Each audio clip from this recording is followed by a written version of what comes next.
लोग बोलते हैं कि तुम लोग इतनी ईजिली ऐसी ऐसी जगहों बढ़िया बढ़िया जगहों पे चले जाते हो, पर उस जगह पे पहुंचने के लिए हमें कितनी डिफ़िकल्टी से जाना पड़ता है ना, वो हमें पता है। ये देखो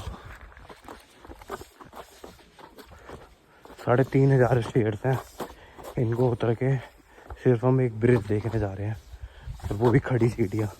वापसी आने में तो क्या होगा हमारा।